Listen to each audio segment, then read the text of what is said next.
Okay, so we're gonna throw a cup.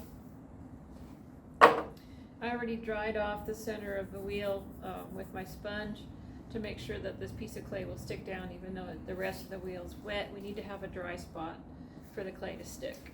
So smack it down good, push on it. Get my wheel turned on. And then again, make sure it's slippery. And then go in and push on it. And again, your bracing hand, if you're a right-handed person, it's going to be your left hand. If you're a left-handed person, it's probably going to be your right hand. You're jigging it into your body, using your body weight as a way to brace yourself. You don't want to be doing everything with your arms and your wrists because it's just going to end up making you really tired. And you're also going to have a lot of arm strength, to be able to continue to work. So if you use your body weight, it makes everything easier and you won't get as tired. So you lean into it, you put your body over it, you push with your leg, you brace your leg into the floor and you push with it. If you're a lefty, it might be a really good idea to take your foot off the pedal so you can brace into the floor with your right elbow. All right, so look at it centered again, and that's channeling it up and pushing it back down into your braced hand, leaning over the wheel, getting it centered. You want to go at a fairly high speed. You can't center at a low speed. It just doesn't work. Okay, now with a cup, a lot of times I like to think about the piece of clay being a little bit taller, but you're still going to need to have enough space in there to open it up, so you can't really, with a piece this size, you can't really make it too tall. With a bigger piece of clay, if you're throwing a tall form like a vase, you may want to center it nice and tall and taller than it is wide. Okay, now we're going to open it up, and so you're going to sort of find the middle with your thumb, and if you're not centered, you're not going to be able to find that middle. I highly recommend getting really centered before you do that. It's just going to make all sorts of problems for you otherwise. So you'll be able to just push down in the middle if it is centered, and it'll just kind of draw your thumb down in there to get it opened up, and then you can open up a little bit more with a couple of fingers. Don't push down too far to the wheel head or you won't have a bottom on your piece. And then you can always measure that to see how deep you are. That's about right for the thickness of the floor. All right, so when we're pulling, again, we're gonna make a little divot at the bottom where the floor meets the wall on the inside of the pot, and we're gonna lean over it, and we're gonna just kind of squeeze the clay upward, guiding it, holding it with force from both sides. We don't want to push more from the outside than we do from the inside, otherwise we're gonna really collapse the shape. So we're using our hands in tandem, our hands are moving together, and we're just pulling straight up. Now sometimes people say the clay wants to move outward on its own, and they can't keep it tall. One of the tricks to that is to pretend that you're sort of pulling it inward rather than straight, and that way you'll end up with a piece that's nice and straight if you're having trouble with it pulling outward.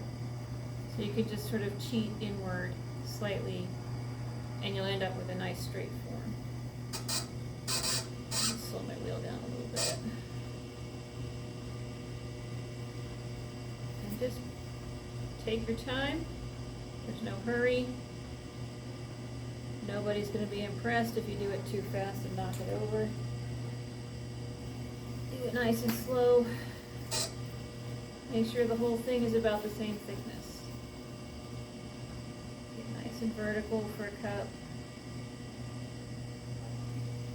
Okay, and then always sort of maintain a nice dry floor on the inside. We don't want a puddle in there. Like I said before, if it soaks up too much water, it ends up shrinking more than the rest of the pot, which makes sense. It has more water in it, it's going to shrink more, and you end up with a crack in the bottom. So this is something you maintain while you're throwing with all forms that you're making. Don't let a puddle gather inside the piece. And I feel like I have some nice, evenly thin sides on this cylinder. So you see I got a taller cylinder than what I did with the bowl because I want a taller form in the end. All right, now I always take a little piece off the top and it's to make it level before I shape something. And it's important to have this level because when you flip it over to trim the other side, trim the bottom, you want the pot to sit level on the wheel. So there's always a little bit of a wobble there from pulling. Just take a little bit of the clay off at the top, put your needle tool in until it goes all the way through and then pick it up and take it away. Obviously that's going to leave you with a rough edge, so you want to smooth that with your sponge, clean that up a little bit. And we talked about recompressing the lip with the bowl. It's not quite as big of a deal with a cup because that lip's not really going to stretch that much, but it's always important to try to avoid getting a crack in the lip with something. So do a little bit of recompressing there. Now this is a kind of a boring shape right now. I'm going to take a little bit off right here to kind of show you more like what the cup's going to be like in the end. That clay out. It's just that wooden rib. One of my favorite throwing tools. Alright, now let's say we want to do a more interesting shape. There's all sorts of things you can do with a cylinder. You can take your hands like in a channel and squeeze slightly. And bring a form in. You see how that brought that in? You can bring it in more than that if you want. Create a more interesting shape in your cup. Maybe flare that out. One of the things I like to make sure of when I'm making a cup is I like to keep the lip vertical. If you flare your lip too much, it turns into a dribble cup and it just spills all over your face. So it's kind of a good idea to keep for the most part, a kind of a vertical direction to the lip of your cup. Whatever else you do with the shape, try to keep that straight up as much as you can. Okay, now we can also bell this out. So you just get your hand in there and you kind of push on it. And you do it gently and slowly and get more of a bell shape. And use your other hand to sort of balance it. You see how it's kind of belling out? Just a gentle push from the inside. Just a steady and slow push too, because if you just push and jerk your hand away, you're just going to have one part of it that's belling and it's going to look all lopsided. So you don't want that. Okay, so that's a more interesting shape for this cup. It's not just a boring cylinder. But boring cylinders could be fine if you're carving on it or you're painting it really interesting way. You just want a nice flat surface for your painting. There's all sorts of reasons you could want to leave it as a cylinder, but you could also make it into a little bit more of an interesting curving form as well. Okay, so there's a cup. And what we're going to do, and remember, these are going to get quite a lot smaller. This looks like it's oversized, like a vase or something for a coffee cup, but it's actually going to shrink quite a bit, and it's going to be more of what you would expect the size of a coffee cup to be. One thing to remember before you take something off the wheel is always make sure there's no water in the bottom, and you kind of compress the bottom a little bit, make sure it's nice and flat. You don't want a belly button or a nipple in the bottom of the pot. You just want it to be nice and flat, because that can become a problem later, especially if it's a belly button, like where it goes in, because when you're trimming from the other side, you can't tell that that's thinner there and you're going to cut through. You want the whole bottom to be about the same level so that when you're trimming from the other side, you can sort of count on the whole thing as being the same thickness. Okay? Now with a cup, you're probably going to want to pull a handle as well, and we can demonstrate that when this cup is leather hard. But you don't do that until the cup is leather hard and you've trimmed it. Then you put the handle on, and I'll show you how to pull a handle for this cup later on. But again, you're just going to want to get it off with the needle tool, with the wire tool.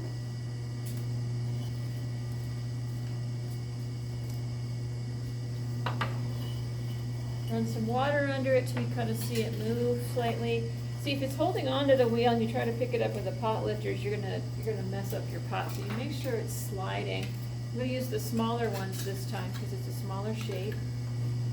Turn your wheel off. wiggle it off with the pot lifters. All right, so now we're going to trim the cup, and after we trim the cup, we're going to put the handle on. You put handles on when the piece is leather hard. And when we say leather hard, we mean it's something that's not pliable anymore. You can push on it, and it's not going to bend, but it's still damp. It's still cold to the touch. You can still trim and remove clay from it and attach clay to it. When it gets really dry, when it gets bone dry, it's too late to do any of that. So you gotta catch the clay when it's ready, when it's stiff enough that it's not gonna bend when you push on it, when you tamp it down on the wheel, it's not gonna change shape. And I'm using the concentric circles on the wheel head to line this up as best I can before I make sure that it's fully centered. Now you always center a pot by the top of the pot, the part that's sitting on the wheel head, because you're going to trim here, and you want to have this and this centered together. So if this is centered and you're trimming here, this is going to get centered to the lip. So that's always where you center with trimming. So I'm going to take my needle tool, and I'm going to find and see where it catches. And it catches pretty much all the way around the piece. I think we're centered. If it was catching a little bit more on one side, we'd push that part towards the center a little bit just to get a better center. But the lip of this pot is basically centered on the wheel. So now we'll take our tamping clay, which doesn't have to be the same clay as your pot because we're going to remove it. But when we make a handle, we are going to want the clay to be the same exact clay. Whenever you're attaching clay together permanently, you want it to be the exact same clay from the same batch. That way you know for sure it's going to shrink the same, it's going to behave the same in the kiln as the rest of the piece. You don't want to use like a sculpture clay and a throwing clay together in the same piece, because one's going to shrink more than the other. It's going to behave differently, it's going to heat up differently. And it's just enough, it's a little bit, but it's just enough to make things pull apart and crack. So you don't want to do that. So my tamping clay is going to hold the piece where I centered it so it doesn't shift or move. A taller piece, you're going to make sure you have a lot of tamping clay because you can't actually get it to sort of wobble out of your clay otherwise. You want it to be generous with your tamping clay so that make sure that it's not going to move. Now here's that knife tool I talked about that I like to use for cleanup. So you get some of the rougher stuff off with this. I do have quite a bit of clay at the bottom of this. That's another thing you always got to make sure and check how much clay you have. And I did do that. I didn't show you me doing that, but I did. There's quite a bit of clay at the bottom, which means that, especially right here, I'm going to reshape the form. I'm going to make it into a prettier shape because I do have quite a bit of clay right there that I can carve away. I'm going to go ahead and do that. Get in there and take some of that off.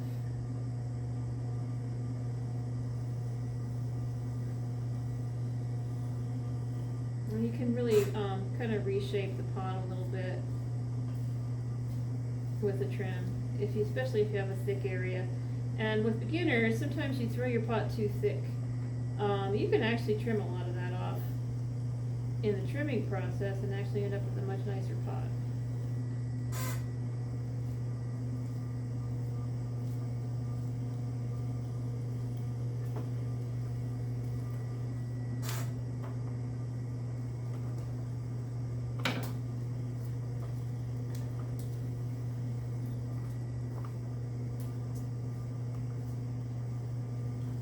So I'm reshaping it a bit because I know I have a lot of clay here at the bottom on the side, and I can make it into a more elegant shape.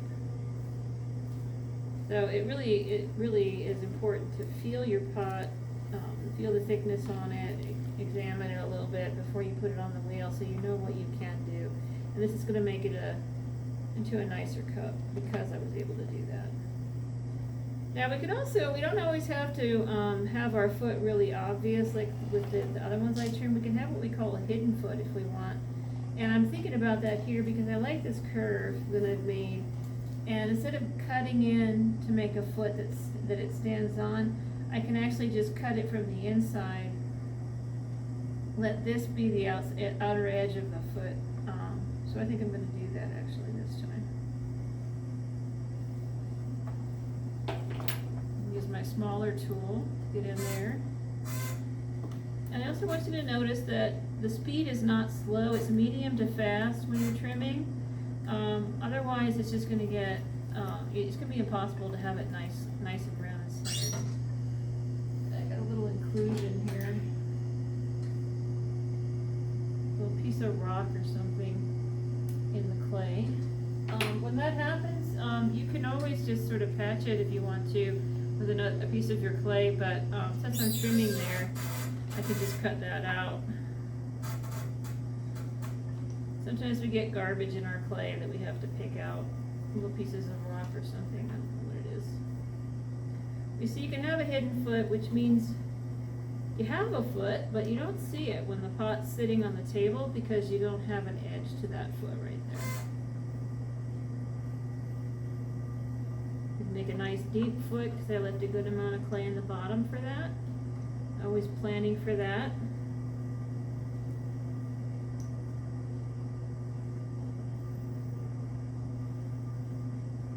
Alright, there we go. And I always like to do a little cleanup with the sponge just to smooth the surface on this piece. And the next thing we'll do with the cup is we're going to put a handle on it.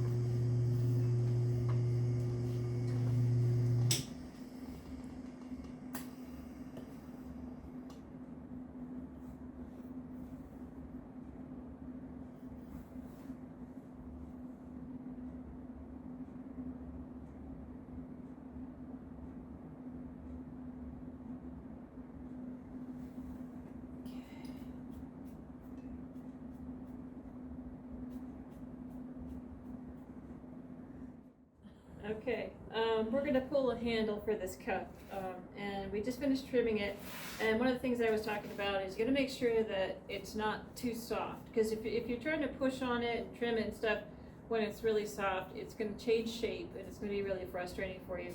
So if you push on it a little bit, you shouldn't be able to move it.